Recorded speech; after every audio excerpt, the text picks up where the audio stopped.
Hello YouTube and welcome back to the FIFA 17 Sunderland Career Mode. This is episode 35 here as we get into the start of the second season.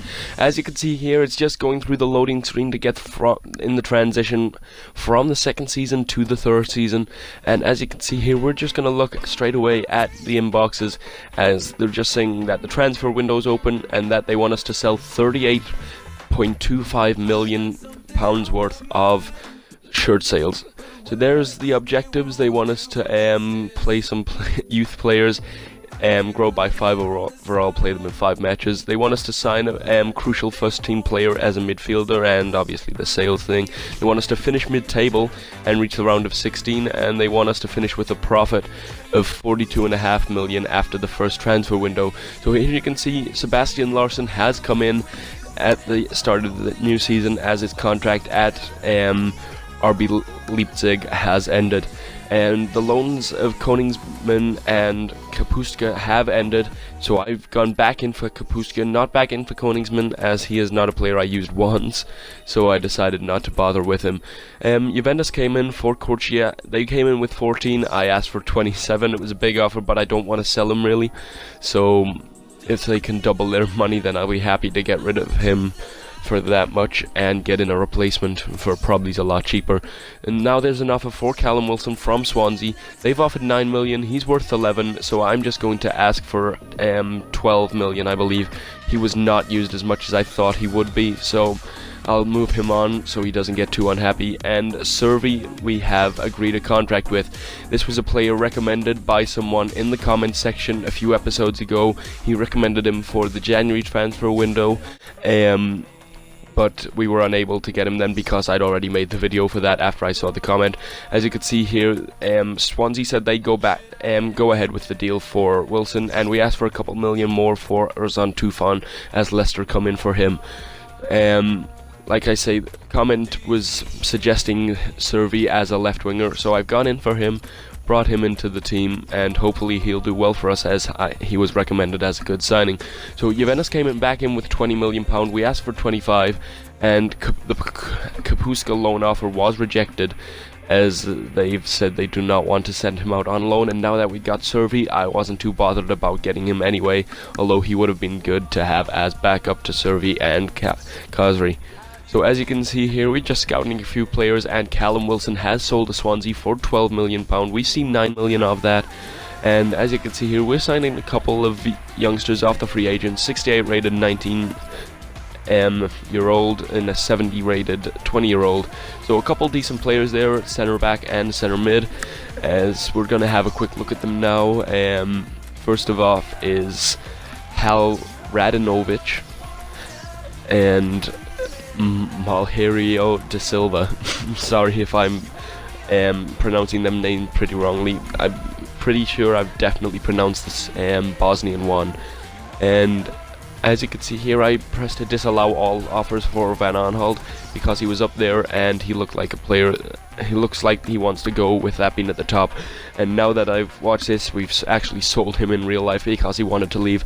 So I'm actually considering going back and selling him now. So we've signed another youth player off the free agents, Hartmann, a German striker, 65 overall, 19-year-old, one that's a lot easier to pronounce in my opinion. But then we get a couple offers for Khazri and Gray, but Ozan Tufan has sold to Leicester for 11.5 million. We get 8.5 of that. They don't want to sign Corchia now, Juventus, and now Man City have come in for Khazri. We're going to ask for 18 million for him, just 5 million more than they've offered. And Schalke come in for Andre Gray, and we asked for 25 million for him when he's worth 8.5 because he finished the season as our top scorer. And as you can see, Schalke had decided they do not want to go ahead with the deal. But Man City, on the other hand, are going ahead with the deal for Wabi Khazri, so they will be signing him for £18 million, which I think is decent for all parties involved because well, now we don't have a backup left mid, and Dong is also going to be leaving to join Everton. And Milan have come back in with a bid of £37.853064 million, which is a pretty strange offer. So I asked for 5 million more than that for Borja Boston, as we're just looking to get some players out the door. Boston isn't a player I really want to get rid of, or else I would have accepted the 37 million, but we'll just say what they say. We can get a good replacement for that amount. Obviously, Ndong's sold there, and so has Khazri, so we're getting a decent amount of money here. As you can see, Danny Barrera is back from injury, which is a really good sign, as he will get straight into the team probably. And here's a look at the first monthly scouting update. We released Connor Bennett there, and there's a few players looking good in there, with 4 players in there, and because it's the new season, we will have more youth players coming into the team. So as you can see, with it being the first day of the month, we do a squad report. Dumitru already up 1. I'm sorry, I'll just call him Yasmin, as that's easier. A few players growing. Walter Mathis up 1, Craig Farrell up 1, other free agent gone up by 1, Zakaria up by 1, Serbi already up 1. It's going to be too hard for me to say all of these, but both our centre forwards, the young ones, are looking good. Jackson also growing, so is Asoro and Gabriel Xavier, and Jan Carmo also went up 1, as I saw. But looking at the new scouting reports, there's a player in there with 94 max potential we're going to sign up. Another one there, Kwame Kingdom, what a name that is.